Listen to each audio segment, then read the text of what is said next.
Et bonjour à toi, aujourd'hui je te présente une IA qui vient de sortir, c'est Claude 3.5 Sonnet. Alors cette intelligence artificielle est comme ChatGPT mais en meilleur il paraît, et j'ai testé quelques trucs pour toi qui sont en lien avec l'image. Alors il ne crée pas des images comme ChatGPT avec DALL-E 3, mais là ça sera plutôt du SVG. Donc qu'est-ce que le SVG? Ce sont des images vectorielles, comme peut le faire Adobe Illustrator par exemple, donc c'est comme ça qu'on fait un logo grossièrement. Donc moi je fais tous mes logos sous Illustrator pour avoir des formes très très nettes, comme ça on peut zoomer à l'infini. Vu que c'est du code en fait, eh bien il n'y a pas de pixels ni de perte de qualité. L'avantage pour un logo, c'est que comme ça tu pourras l'afficher de partout sans qu'il y ait de perte de qualité. Donc par exemple, si tu veux l'afficher sur ton site web, il n'y a pas de problème, mais si tu veux l'imprimer par exemple en très très grand sur une façade d'immeuble, il n'y aura pas de souci non plus, puisque ben voilà, il n'y a pas de perte de qualité. L'avantage aussi de faire ces logos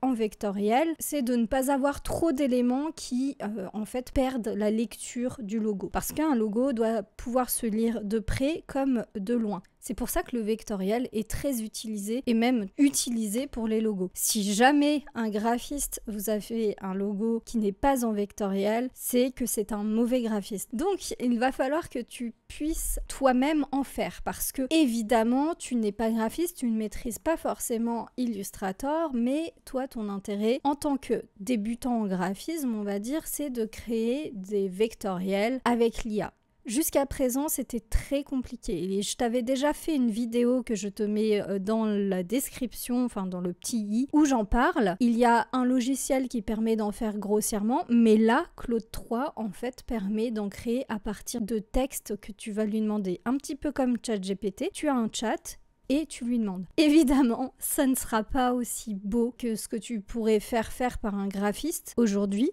mais c'est un début. C'est-à-dire que Claude 3.5 va te permettre en fait de faire grossièrement un code qui va te permettre de créer une image. C'est extrêmement compliqué pour une IA de savoir en fait ce qu'elle fait, parce que là c'est un petit peu différent des générations d'images que l'on peut voir ailleurs, parce que là c'est à 100% du code. Même si les autres IA, chaque pixel est un code couleur, on est d'accord. Là c'est un peu différent. C'est pour ça que c'est extrêmement fort. Alors tu vas certainement te dire que ça n'est pas encore au point, ce qui est le cas, hein, mais c'est un début, et c'est un début qui démarre très très fort, je te le dis. On sent le potentiel de cette IA qui va vraiment, je pense, démarrer en flèche ces prochains temps. Elle est d'ailleurs au-dessus du dernier ChatGPT, donc ChatGPT 4.0, qui jusqu'à présent était le plus gros ChatGPT qui existe, le plus performant. Donc déjà tu vas te créer un compte. Et là, une fois que tu arrives sur cette page, tu cliques sur ton pseudo.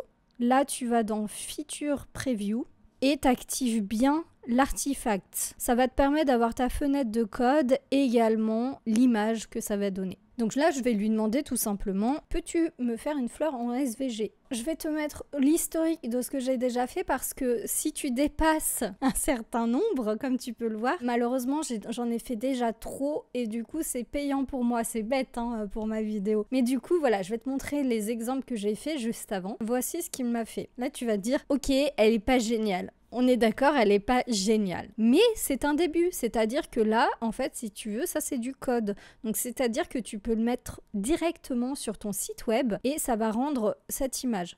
Elle n'est pas exceptionnelle, on est d'accord, quand je fais sur Illustrator, il y a beaucoup plus de détails, c'est plus précis puisque c'est moi qui l'ai fait à la main.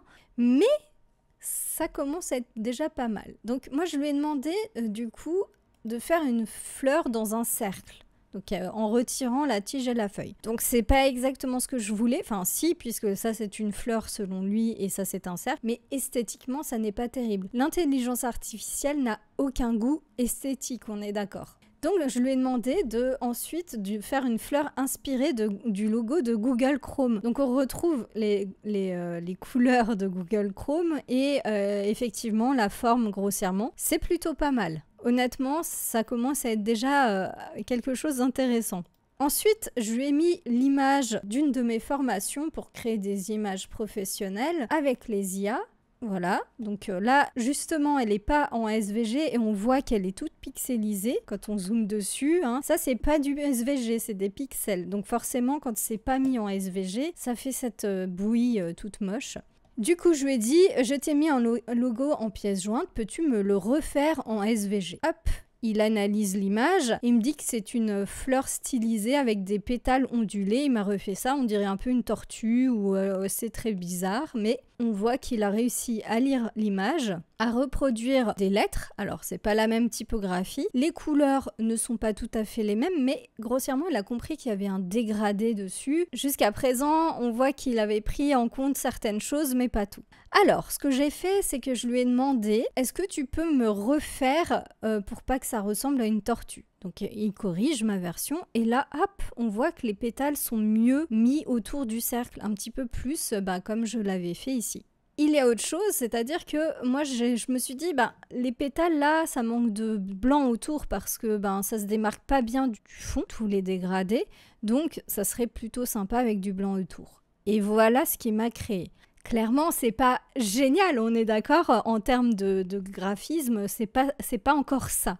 Mais c'est le début, on est d'accord que là, l'IA me crée des SVG, donc du code pour créer de l'image. Donc imagine dans quelques temps ce que ça va être. Donc après, je lui ai demandé des changements, mais du coup, il a bugué et il faisait plus rien de spécial. Je vais te mettre tout de suite des extraits de vidéos de personnes qui ont carrément fait des petits jeux vidéo ou d'autres choses avec.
Voilà, j'espère que tu auras apprécié cette vidéo très courte, mais à mon sens plutôt intéressante quand tu t'intéresses au graphisme, puisque le SVG ou les images vectorielles font partie intégrante du travail de graphiste quand on travaille sur ordinateur. Je te dis à très bientôt pour une prochaine vidéo. Ciao!